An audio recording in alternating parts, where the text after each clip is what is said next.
हिंदू नववर्ष और चैत्र नवरात्र के पहले दिन के विशेष मंगल बेला में कलेक्टर एवं जिला निर्वाचन अधिकारी धर्मेश कुमार साहू और नोडल अधिकारी स्वीप सह परियोजना निदेशक हरिशंकर चौहान के मार्गदर्शन में जनपद पंचायत बरमकेला के सभी ग्राम पंचायत में वृहद रूप से गांव-गांव में धार्मिक पर्व के रूप में मतदाता जागरूकता अभियान चलाया गया।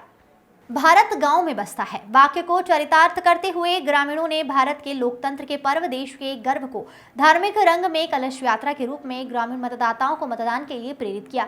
बरमकेला ब्लॉक के इस वृहद आयोजन में सभी किशोर, युवा, बुजुर्ग, महिला, पुरुष ने सहयोग प्रदान किया, जिसमें लगभग 5000 से अधिक लोग शामिल हुए।